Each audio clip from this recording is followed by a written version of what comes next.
벌써 12월입니다. 여름을 말씀드려 시간이 좀 쏜살같이 흐르네.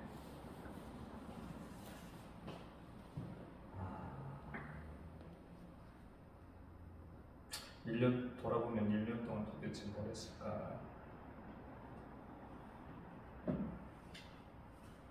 그런 생각도 들고,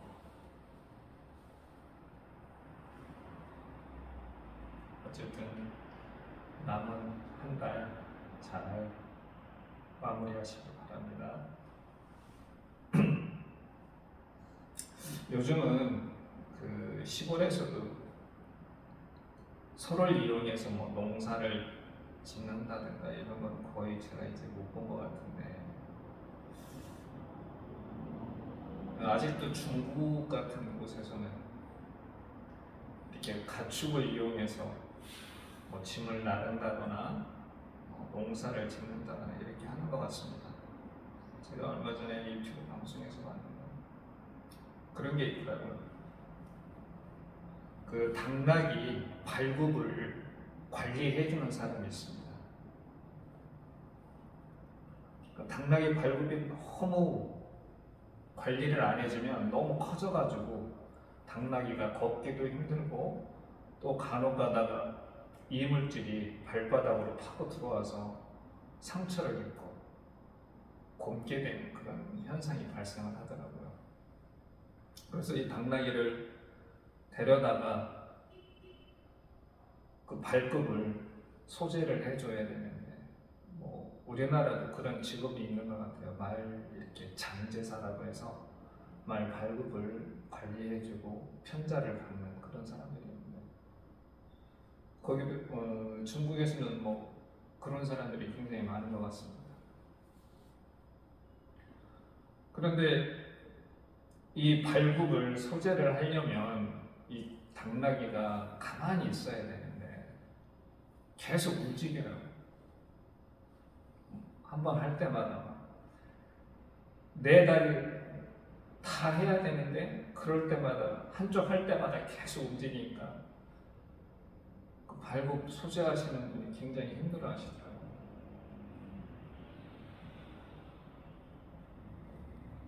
당나귀가 그 발굽이 비정상적으로 자라서 걷기도 힘들고 간혹 가다가 상처도 입고 불편한데, 그 불편함을 해소하기 위해서 발굽을 소재해야 되는데, 그 발굽 소재하는 사람한테 온전히 자기를 맡기면 되는데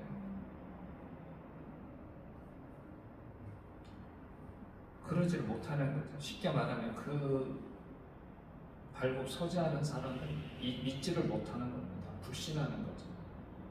온전히 맡기면, 자기 자신을 맡기면 발굽을 잘 다듬어서 걷기도 편하고 상처도 치료받을 수 있는데, 그 과정 속에서 계속 꿈틀거리고 저항을 합니다. 믿지 못하는 거죠.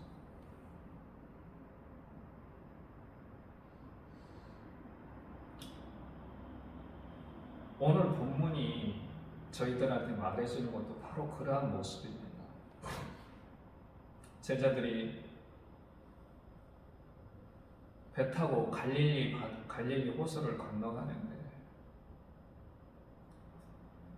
바람이 불고 풍랑이 일으니까 파도가 높아지고 굉장히 배가 위험해집니다. 근데 거기에 등장하는 예수님의 모습은 굉장히 태평스러워요. 배 뒤에서 주무시고 계셨어요. 제자들하고 예수님의 모습이 좀 대비되지 않습니까? 어떻게 보면 예수께서는 제자들의 그런 능력을 믿으시는 거죠. 제자들의 베드로도 그렇고 요한도 그렇고 야고보도 그렇고 갈릴리 호수에서 고기 잡고 사는 사람들이라 누구보다도 그 갈릴리 호수에 대해서 잘 알고, 또 배를 계속 타다 보니까 배를 잘 조종도 할 수 있고, 예수님은 그러한 그들의 능력을 온전히 믿고 편하게 주무시는데 반면에 제자들은 그렇지 못했습니다. 예수와 함께 그동안 다니면서 예수께서 병자를 고치고 귀신을 쫓아내는 그러한 능력을 보면서 여전히 예수님에 대한 신뢰가 부족했던 거죠. 그래서 허겁지겁 깨웁니다. 아니, 우리가 이렇게 위험에 빠져 있는데, 우리가 이렇게 잘못하면 죽을 것 같은데 이렇게 주무시고 계실 겁니까?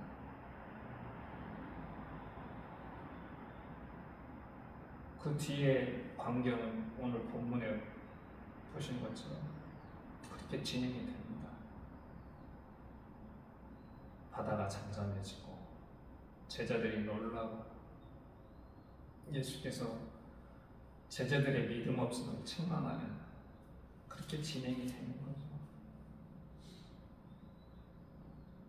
이러한 제자들만 그랬겠습니까? 오늘을 사는 우리도 마찬가지잖아요. 입으로는 항상 주를 믿는다고 매일매일 예배 드릴 때마다 신앙 고백을 하면서 우리에게 조그만 고난과 역경이 닥치면 안절부절 못합니다. 두렵고 떨리죠.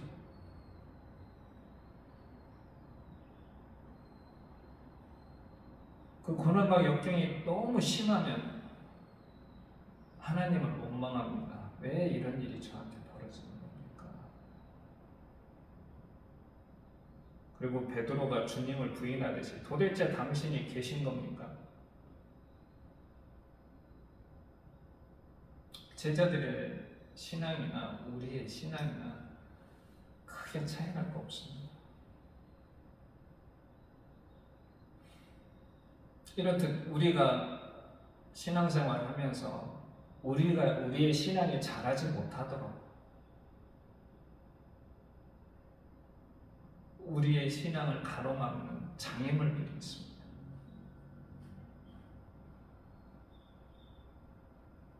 여러 가지 장애물들이 있겠지만 저는 그 하나가 세속화라고 생각을 해요. 세속화가 뭡니까? 신 중심에서 인간 중심으로 전환이 되는 거죠. 좀 더 정확하게 말하면 인간들의 삶이 종교의 간섭과 통제에서 벗어나는 게 바로 세속화가 되는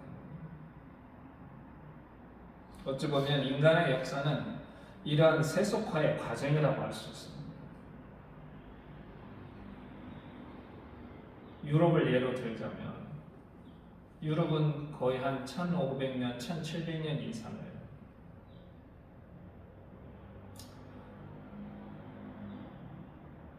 기독교, 좀 더 좁게 말하면 카톨릭이 사회, 정치, 경제, 문화 모든 곳에서 교회의 통제를 받았습니다. 심지어 부부 생활까지.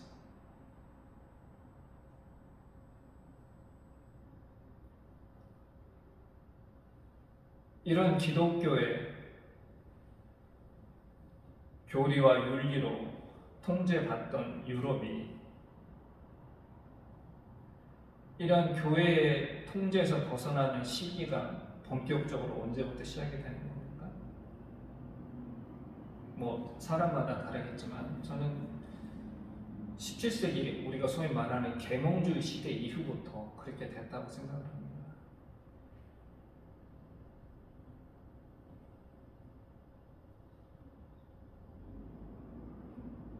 그때부터 점점 교회와 기독교에 대한 그런 간섭과 통제에서 벗어나기 시작하는 거죠. 우리나라는 언제부터입니까? 우리나라도 그동안 계속 조선시대 500년 동안 유교의 이데올로기에 지배를 받고 있었죠. 근데 그걸 벗어난 시기가 언제예요? 19세기 근대화 이후 일제 강점기를 거치면서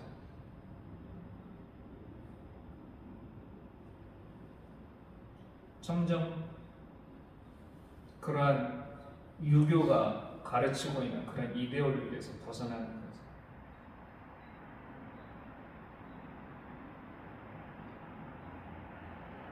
결국 현재를 살고 있는 우리는 바로 이러한 세속화의 어떤 산물이 되는 겁니다. 그래서 우리의 말과 행동 하나하나가 지금 이 시대를 지배하고 있는 이념, 철학, 그리고 가치관에 따라서 결정을 하는 겁니다.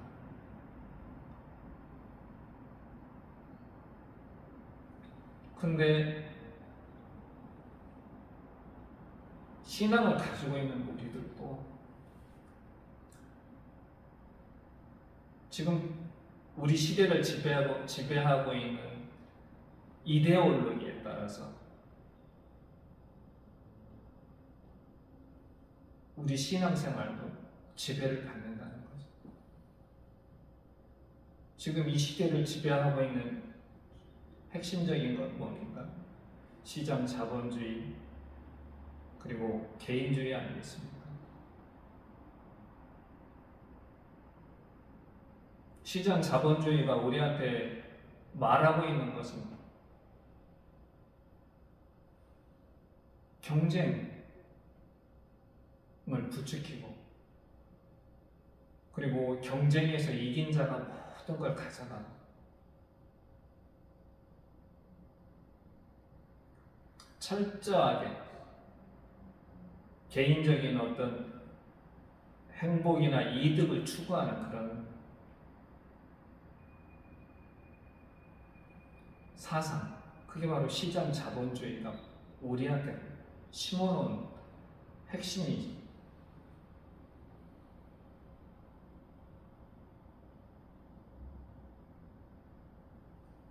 불행하게도 교회도 이런 시장 자본주의가 얘기하고 있는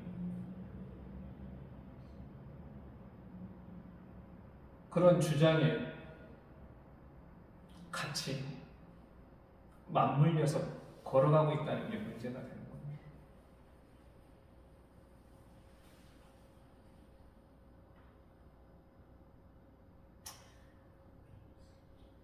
예를 들자면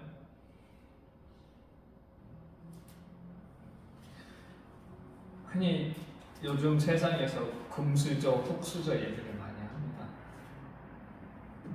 그게 뭔가요? 소유한 자와 소유하지 못한 자, 기득권자와 비기득권자, 이 현실을 얘기하는 거 아니겠습니까?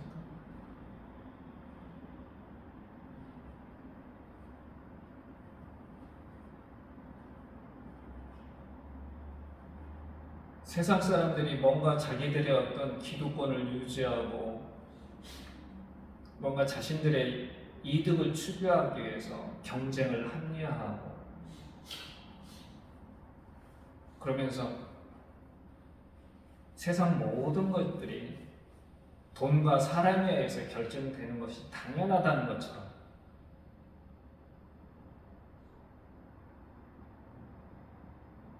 그렇게 얘기를 하죠. 근데 그러한 생각들이 바로 교회도 그대로 거기에 물들어서 행동을 같이 한다는 겁니다.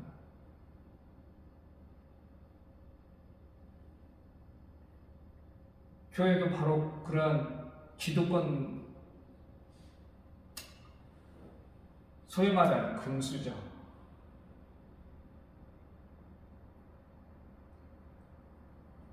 문제가 많잖아.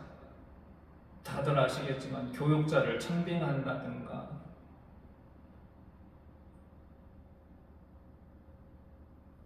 이러한 부분에 있어서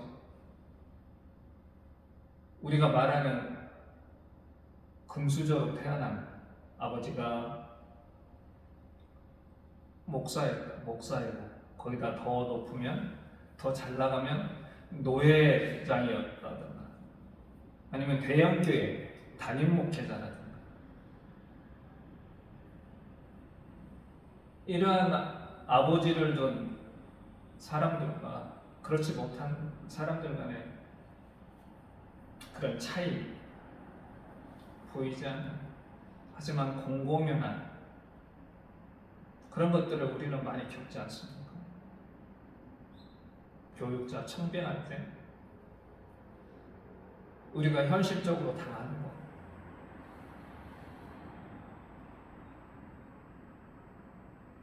또 장로 권사를 세울 때 주로 누구를 세우나요?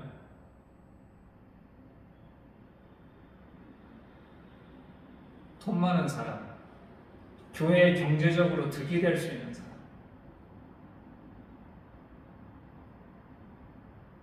신앙적으로 흠이 없고 열심히 봉사하는 그런 사람이 아니라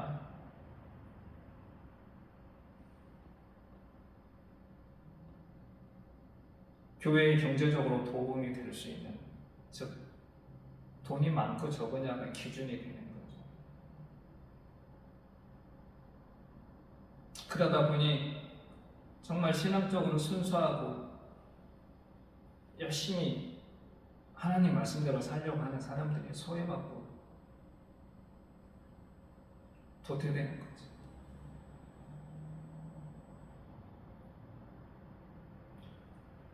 교회도 세속화가 되긴 돼야 됩니다. 어떤 세속화?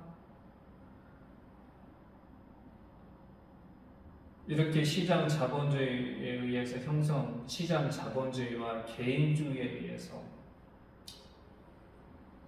차별받고 소외받는 사람들, 그러한 사람들도 가지고 있는 것, 그런 거와 유무에 관계없이 모두가 하나님의 피조물이라고 하는 어떤 공동체 정신을 회복하기 위해서 세상에 참여하는 것, 이게 바로 참다운 교회의 세속화가 되는 거죠.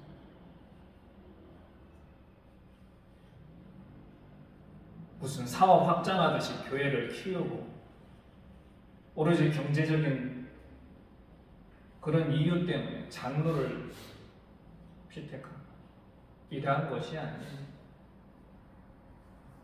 우리 모두가 하나님의 피조물로서 존중받고 함께 잘 살아가는 그러한 공동체 정신을 회복하는 것, 이게 바로 교회가 세상 속에서 세속화되는, 바로 참다운 세속화가 되는 길이죠.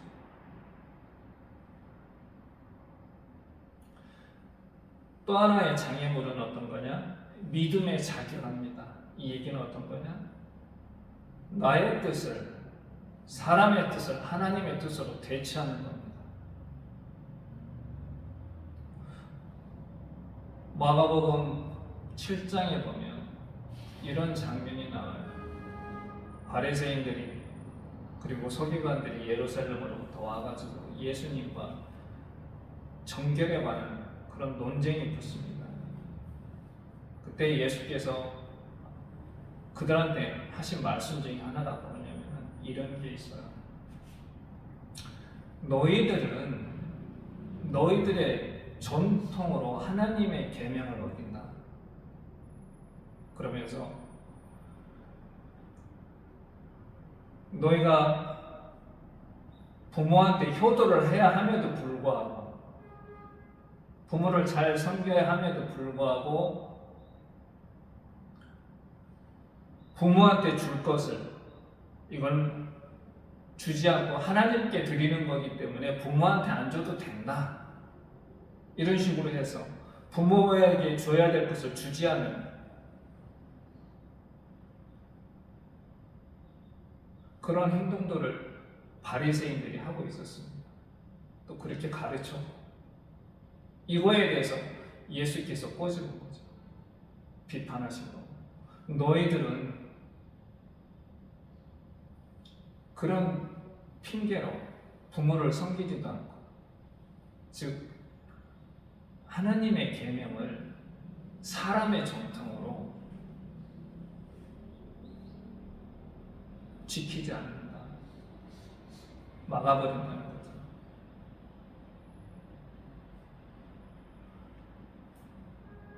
오늘날 교회도 여러 가지 문제점 중에 하나가 교회 세습이지 않습니까?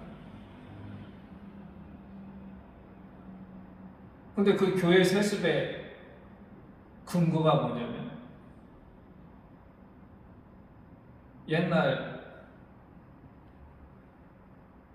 구약시대 아론과 아론의 후손들이 계속 제사장을 세습하게 되죠. 하나님의 명령으로 인해서. 그걸 근거로 들어서 자신들의 자녀가 자기의 뒤를 이어서 교회 담임이 되는 그러한 세습화를 합리화를 시킵니다.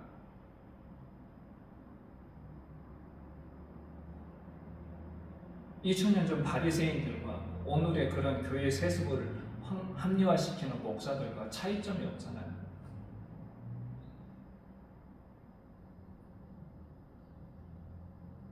자신의 뜻을 합리화시키기 위해서 하나님의 뜻을 왜곡하는 그런 현상들, 이게 바로 믿음을 자기화시키는 거예요.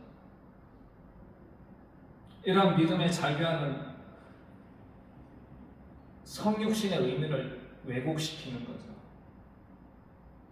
예수께서 이 땅에 인간의 몸으로 이 땅에 오신 성육신, 그 의미의 참뜻이 뭡니까? 자기 비화, 자기 부인 아니겠어요? 자신의 뜻으로 세상을 사는 게 아니라 하나님의 뜻에 따라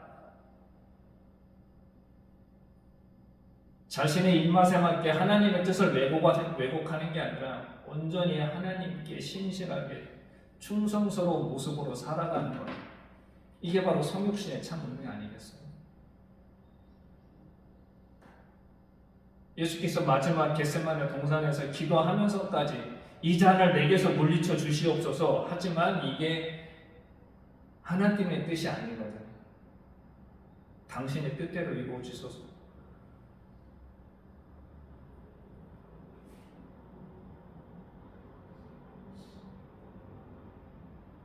근데 오늘 우리를 이 시대를 살고 있는 우리의 모습이 어떻습니까? 교회의 세습화를 정당화시키는 목사들이나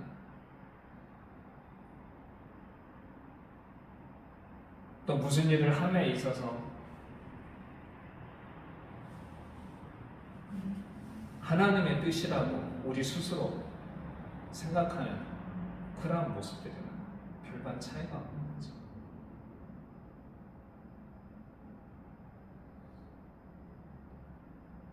이렇게 잘못된 세속화, 이러한 믿음의 자기화, 똑같이 자신의 신앙을 가로막고 있는 장애물을 뛰어넘으려면 어떻게 해야 될까요? 저는 좀 하나님을 알고 하나님을 체험하는데 시간을 좀 투자를 했으면 좋겠습니다. 저희 모두가. 히브리어에 야다라는 말이 있어요. 이게 우리나라 말로 하면 알다라는 뜻인데 영어로 하면 노가 되겠죠. KNOW. 근데 이 알다라는 게 어떤 거냐면 이 머리 어떤 지식을 쌓아가지고 아는 게 아니라 체험으로 아는 거예요. 체험으로. 너희는 마치 사람이 자기 아들을 단련시키듯 주 너희 하나님께서 너희를 단련시키신다는 것을 너희 마음으로 야다해야 한다. 여기서 말하는 야다가 바로 알아야 된다. 마음으로 알아야 된다. 체험해야 된다. 단순하게 머리로서 하나님이 이렇다, 하나님은 저런 분이다, 하나님은 이런 분이다 이런 게 아니라 내가 몸소 경험해서 알아야 된다는 거예요.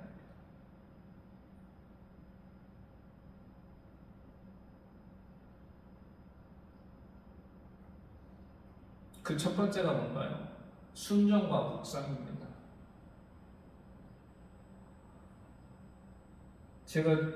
저희 아버님께서 신앙을 목회를 하시면서 항상 마음에 두셨던 말씀이 있는데 그게 바로 시편 1편이거든요. 근데 시편 1편 1, 2, 3절의 핵심이 뭡니까? 하나님한테 복 있는 사람은 어떤 사람이냐? 여호와의 율법을 즐거워하고 그 율법을 주야로 묵상하는 자다, 이렇게 얘기해요. 여호와의 율법을 즐거워한다는 것은 순종한다는 뜻이고, 묵상은 제가 표현 안 해도 알겠죠. 말씀을 항상 읽으면서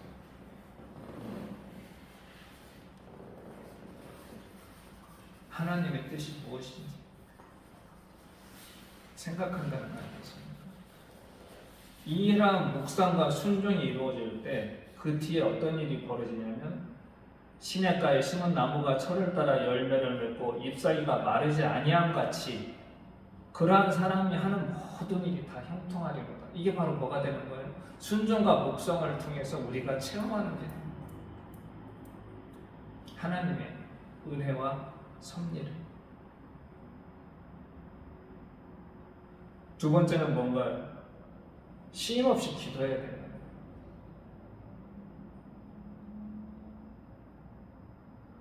보통 기도를 영혼의 호흡이니 하나님과의 대화니 이렇게 표현을 하는데,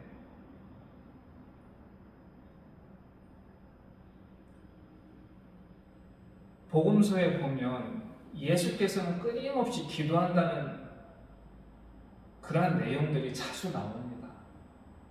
틈만 나면 기도한다. 그리고 예수께서도 기도를 강조하셨고, 바울 사도도 마찬가지. 기도라고 하는 것은 나와 하나님과 1대1로 자유롭게 아무 격식 없이, 벽이 없이 소통하는 거 아니겠습니까? 소통이 이루어져야 하나님이 어떤 분인지, 하나님이 어떤 생각을 갖고 계시는지 우리가 알 수 있는 거 아니겠습니까? 단순하게 우리가 어떤 걸 바라기 때문에 뭔가를 이루기 위해서 기도하는 게 아니라 하나님과의 소통을 위해서, 그리고 그 소통을 통해 하나님을 좀 더 알아가기 위해서, 그래서 우리는 기도가 필요한 겁니다.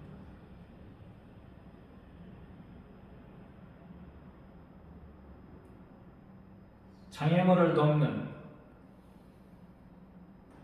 또 하나의 우리가 명심해야 될 것은 내가 곧 교회다라고 이렇게 늘 자각하는 겁니다.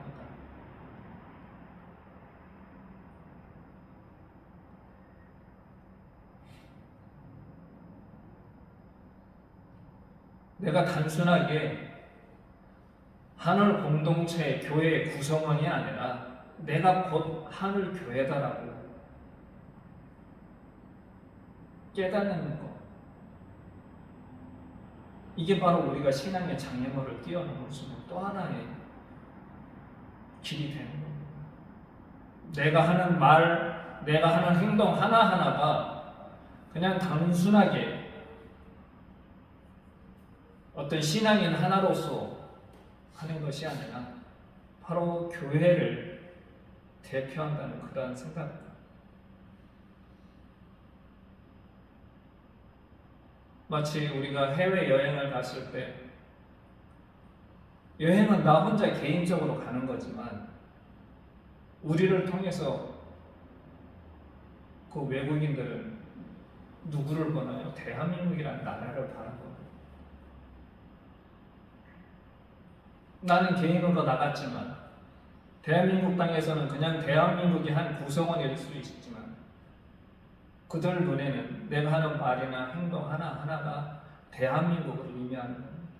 마찬가지로 세상이 교회에 나왔을 때, 하늘 공동체에 들어와 있을 때는 우리끼리는 이 하늘 공동의 구성원인 것 같지만 우리가 세상에 나가서 행동할 때, 우리의 말을 할 때 그 모든 것들이 뭐를 대표한다? 교회를 대표하는 거예요.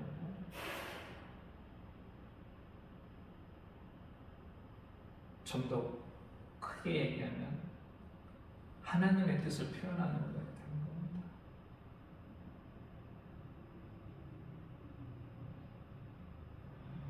그래서 늘 내가 곧 교회다 라고 하는 그런 생각은 명심하면서 우리가 세상에 나가서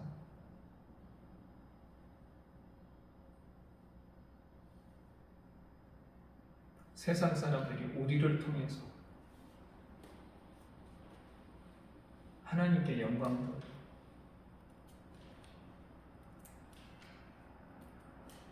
교회를 어떤 이익 집단이 아닌 하나님의 나라의 일을 하는 그런 공동체로 바라볼 수 있게 하는 그런 길이 되는 거고, 이게 바로 우리의 신앙이 좀 더 성숙해지는 겁니다.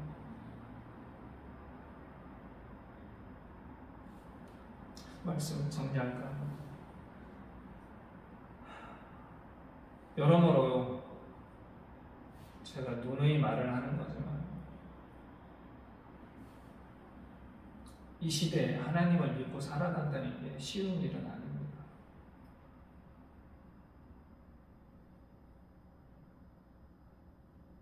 또 우리의 신앙이 성숙해지는데 방해가 되는 것들이 너무나 많아요. 그런 장애물들이 철학도 될 수 있고 과학도 될 수 있고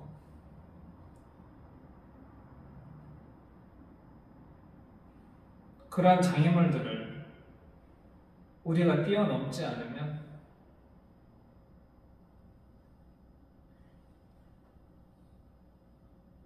결국엔 우리도 그냥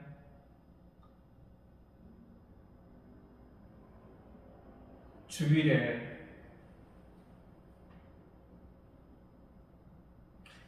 찬송가 성경책 들고 1시간 예배 드리고 왔다 갔다 하는 그런, 어떻게 보면 시간을 허비하는, 세상 사람들 눈에 비치게 있는 그런 사람이 되는 것밖에 안 됩니다.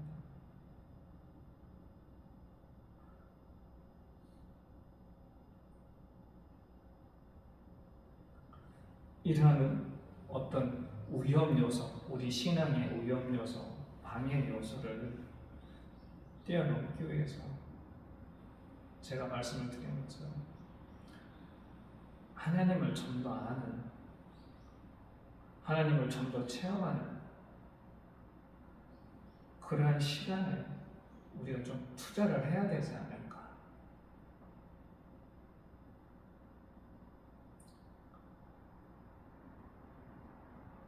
저뿐만이 아니라 우리 모든 하늘 공동체 식구들이 좀 더 신앙의 성숙을 위해서 세상의 관심도 중요하지만 좀 더 인내하면서 하나님을 알아가는데 좀 더 많은 시간을 투자를 했으면 좋겠습니다. 남은 시간, 2023년 남은 시간, 어떻게 하면 새해에는 좀 더 하나님과 더 가까워지고 우리의 신앙이 답보 상태가 아닌 한 단계 더 성숙해질 수 있을까 고민하는 그런 시간이 되었으면 좋겠습니다. 기도하겠습니다. 하나님 감사합니다. 오늘도 부족한 제